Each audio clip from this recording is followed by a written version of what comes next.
पाकिस्तान पर Donald Trump की नीति क्या भारत के लिए झटका है? 26 अगस्त 2021 में जब अमेरिकी फौज अफगानिस्तान से निकल रही थी तब काबुल एयरपोर्ट के बाहर एक आत्मघाती हमला हुआ था, जिसमें 13 अमेरिकी सैनिक मारे गए थे और 100 से ज्यादा अफगान नागरिकों की जान गई थी। अमेरिका का कहना है कि इस हमले के मास्टरमाइंड मोहम्मद शरीफुल्लाह को पाकिस्तान की मदद से पकड़ लिया गया है।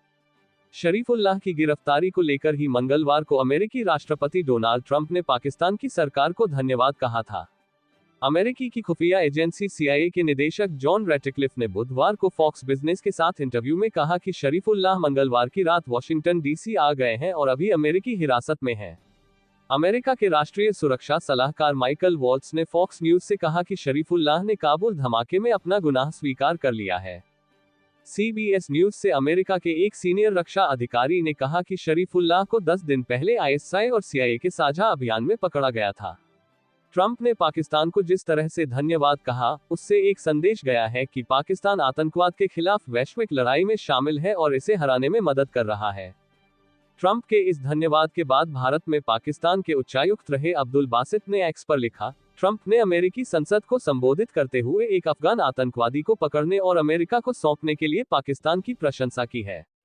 अमेरिका पर हमें ये दबाव बनाकर रखना चाहिए कि आतंकवाद के खिलाफ लड़ाई में पाकिस्तान के अहम योगदान को याद रखा जाए। ट्रंप के धन्यवाद के मायने।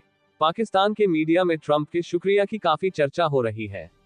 समा टीवी पर चर्चा के दौरान वरिष्ठ पत्रकार नदीम मलिक ने कहा, अफगानिस्तान में तालिबान के कब्जे के बाद से दोनों देशों के बीच एक अविश्वास का माहौल था। लेकिन ट्रंप ने जिस तरह से पाकिस्तान की प्रशंसा की है, उससे साफ हो गया है कि दोनों देश एक बार फिर से सहयोग की राह पर बढ़ने के लिए तैयार हैं। ट्रंप के धन्यवाद देते ही पाकिस्तान के प्रधानमंत्री शहबाज शरीफ ने एक्स पर एक लंबी पोस्ट लिखी। इस पोस्ट में शहबाज शरीफ ने ट्रंप को इस बात के लिए धन्यवाद दिया कि उन्होंने पाकिस्तान की भूमिका को स्वीकार किया है। पिछले महीने जब PM मोदी ने अमेरिका का दौरा किया था तो दोनों देशों की ओर से एक साझा बयान जारी किया गया था। इस बयान में पाकिस्तान का नाम लेकर कहा गया था कि वह मुंबई में 26/11 के आतंकवादी हमले की साजिश रचने वालों को न्याय के कटघरे में लाए। भारत और अमेरिका ने अपने साझे बयान में कहा था, दोनों नेताओं ने वैश्विक आतंकवाद के खिलाफ लड़ाई और दुनिया के हर कोने से आतंकवाद के सुरक्षित पनाहगाह को खत्म करने को लेकर प्रतिबद्धता जताई है। दोनों देशों ने आतंकवादी समूह अल-कायदा, ISIS, जैश-ए-मोहम्मद और लश्कर-ए-तैयबा के खिलाफ सहयोग बढ़ाने पर भी सहमति जताई है। अमेरिका और भारत के इस साझा बयान की पाकिस्तान में काफी चर्चा हुई थी। पाकिस्तान में कहा जा रहा था कि भारत साझा बयान में पाकिस्तान का नाम शामिल करवाने में कामयाब रहा। इसे पाकिस्तान के लिए झटके के रूप में देखा जा रहा था। एक महीना पहले जो अमेरिका पाकिस्तान को आतंकवाद के मामले में घेर रहा था, वही अमेरिका अब पाकिस्तान को आतंकवाद के खिलाफ लड़ाई के लिए धन्यवाद दे रहा है। अमेरिका से पाकिस्तान को धन्यवाद कहना भारत के लिए क्या संदेश है? Indian institute of public administration में अंतर्राष्ट्रीय संबंध और अमेरिकी विदेश नीति के असिस्टेंट प्रोफेसर डॉक्टर मनन द्विवेदी कहते हैं कि यही अमेरिका की दोहरी नीति है। भारत के लिए क्या है संदेश? डॉक्टर द्विवेदी कहते हैं, आतंकवाद के खिलाफ लड़ाई में अमेरिका के रुख को लेकर हमेशा से सवाल उठता रहा है। भारत भी इस नीति की आलोचना करता रहा है कि अमेरिका आतंकवाद को गुड टेररिज्म और बैड टेररिज्म के चश्मे से देखता है। यानी जो अमेरिका को नुकसान पहुंचाए वो आतंकवाद है और जिससे भारत को नुकसान हो वो आतंकवाद नहीं है। मनन द्विवेदी कहते हैं, अब विदेश नीति में हर देश अपना अपना हित देख रहे हैं। अमेरिका इस मामले में पहले से भी संदिग्ध था। भारत अब अमेरिका के ऐसे बयानों से न तो परेशान होता है और न ही बहुत उत्साहित होता है। पाकिस्तान हमेशा से अमेरिका के लिए एक फ्रंटलाइन स्टेट रहा है। फ्रंटलाइन स्टेट का मतलब वैसे देश से है जिसकी सीमा उस देश से लगती हो जो कई तरह के आंतरिक संघर्ष से जूझ रहा है। सबसे दिलचस्प है कि जिस भाषण में राष्ट्रपति ट्रंप ने पाकिस्तान को धन्यवाद कहा, उसकी भाषण में ज्यादा टैरिफ के लिए भारत पर निशाना साधा। Think tank the Wilson centre में साउथ एशिया इंस्टीट्यूट के निदेशक माइकल कुगलमैन ने लिखा है, पाकिस्तान अफगानिस्तान में आतंकवाद को लेकर अमेरिकी चिंता का फायदा उठाना चाहता है। पाकिस्तान चाहता है कि इसी के दम पर अमेरिका के साथ उसकी सुरक्षा साझेदारी बढ़े। लेकिन यह इतना आसान नहीं होगा क्योंकि इसके लिए पाकिस्तान को कुछ खास करना होगा। मोहम्मद शरीफुल्लाह की गिरफ्तारी को इसी संदर्भ में देखा जाना चाहिए।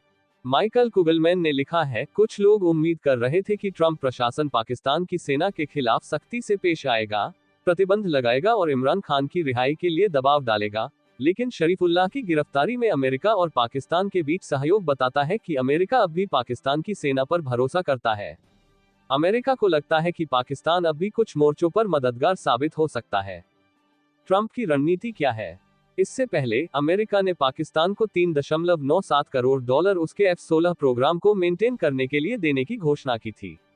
जब ट्रंप ने 90 दिनों के लिए सभी तरह की विदेशी मदद रोकने की घोषणा की थी, तब पाकिस्तान के लिए ट्रंप ने ये नरमी दिखाई। ट्रंप ने इसी दिन भारत की 4 कंपनियों पर प्रतिबंध लगा दिया था। अमेरिका कहना था कि भारत की इन 4 कंपनियों से ईरान को मदद मिल रही थी। एक ही दिन में पाकिस्तान को $40 करोड़ की मदद और भारत की 4 कंपनियों पर प्रतिबंध के मायने क्या है? अमेरिका के डेलावेयर यूनिवर्सिटी में अंतर्राष्ट्रीय संबंध के प्रोफेसर मुक्तदर खान ने अपने YouTube चैनल पर एक टिप्पणी में कहा है, पाकिस्तान ने अमेरिका के F-16 का इस्तेमाल 2019 में इंडिया के खिलाफ किया था, जबकि पाकिस्तान को ये लड़ाकू विमान अमेरिका ने आतंकवाद के खिलाफ लड़ाई में इस्तेमाल के लिए दिया था। इसके बावजूद अमेरिका ने पाकिस्तान के खिलाफ कोई कदम नहीं उठाया था। मुक्तदर खान कहते हैं, पिछले 3 सालों में पाकिस्तान को अमेरिका से $1 अरब की मदद मिली है। ट्रंप प्रशासन में भारत से जुड़े कई लोग हैं। ऐसे में कहा जा रहा था कि ट्रंप की नीति भारत के पक्ष में होगी, लेकिन विदेश नीति ऐसे नहीं चलती है। ट्रंप ने जो शुरुआती संदेश दिए हैं, उनमें साफ है कि भारत को लेकर कहीं से भी उदारता नहीं दिखा रहे हैं। यहां तक कि ट्रंप ईरान में भारत के चाबहार पोर्ट को भी रोकने की बात कह चुके हैं। प्रोफेसर मुक्तदर खान कहते हैं, अमेरिका अब भी पाकिस्तान को कई मोर्चों पर मददगार के रूप में देखता है। अमेरिका नहीं चाहता है कि पाकिस्तान पूरी तरह से चीन के पाले में चला जाए। जैसे भारत चीन से काउंटर करने के मामले में अमेरिका से फायदा उठा रहा है, वैसे ही पाकिस्तान भी कर रहा है। बाइडेन ने जब पाकिस्तान को मदद दी थी तो भारत ने कड़ी आपत्ति जताई थी, लेकिन ट्रंप के हर फैसले पर भारत चुप है, भले उसके खिलाफ फैसले लिए जा रहे हैं। पाकिस्तान के पास F-16 रहना भारत की सुरक्षा के लिए खतरा है। अभी भारत की वायुसेना बहुत अच्छी स्थिति में नहीं है। पाकिस्तान शुरू से ही अमेरिकी खेमे में था। शीत युद्ध के दौरान पाकिस्तान अमेरिका के साथ था, जबकि भारत ने गुटनिरपेक्षता की राह चुनी थी। गुटनिरपेक्ष नीति के बावजूद भारत सोवियत संघ के करीब था। पाकिस्तान के साथ भारत की जंग में भी अमेरिका रुख भारत के खिलाफ रहा है।